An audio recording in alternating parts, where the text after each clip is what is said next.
Heart attack कभी भी अचानक या तुरंत नहीं आता। वो आने से कई महीने पहले ही आपको सिग्नल देना प्रारंभ कर देता है, जिसे आप में से अधिकतर लोग इग्नोर कर देते हैं, क्योंकि असल में आप लोगों को उसके बारे में मालूम ही नहीं है। तो 5 ऐसे सिग्नल जो अगर आपको दिखाई देते हैं तो डॉक्टर से मिलने में देरी मत कीजिएगा। सबसे पहला, बैठकर उठते समय या फिर आगे झुकते समय चक्कर आना या अंधेरा दिखाई देना। जब आपका हार्ट कमजोर होता है तो ब्लड सर्कुलेशन स्लो होना प्रारंभ हो जाता है। तो ऐसे में शरीर के अंगों में, खास तौर पर मस्तिष्क तक ऑक्सीजन की सप्लाई कम हो जाती है। ये चक्कर इसी बात का संकेत हो सकता है कि आपका हार्ट अच्छी तरह से ब्लड को पंप नहीं कर पा रहा है। दूसरा, पैरों में सूजन अगर दिखाई देती है तो ये आपके दिल की कमजोरी का संकेत हो सकती है। ये संकेत है कि आपके शरीर से फालतू फ्लूइड्स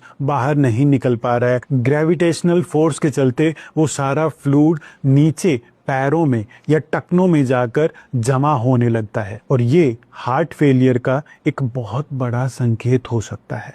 तीसरा, बहुत ज़्यादा थकान हमेशा अगर बनी रहती है, रोज़मर्रा के काम भी पहाड़ जैसे अगर दिखाई देने लग जाएं, तो ये दिल की कमजोरी का संकेत हो सकता है, क्योंकि दिल का काम होता है पूरे शरीर तक ऑक्सीजन को अच्छे से पहुंचाना। और जब आपका हार्ट अच्छी प्रकार से काम नहीं करता तो आपकी मांसपेशियों को वो ऑक्सीजन नहीं मिल पाती और इसके चलते हमेशा थकान आपको अनुभव होती है, भले आप कुछ काम ना ही करें।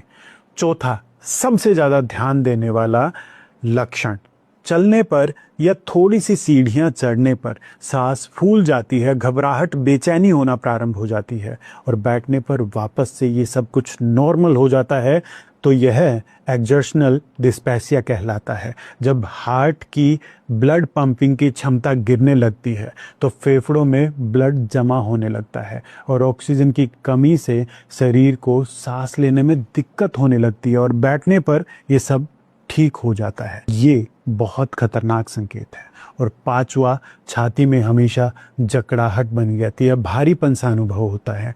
ये एंजाइना के लक्षण हो सकते हैं। जब दिल की मांसपेशियों को पर्याप्त ब्लड नहीं मिल पाता तो अक्सर ऐसा दर्द सीने से गर्दन, जबड़ों या हाथों तक फैल सकता है। इन लक्षणों को इग्नोर करना आपके लिए बहुत अधिक खतरनाक हो सकता है। तो अगर आप चाहते हैं आपके दिल को ताकत देने के लिए कुछ होम रेमेडी मैं आपको बताऊं तो मुझे नीचे कमेंट्स में ज़रूर बताइएगा।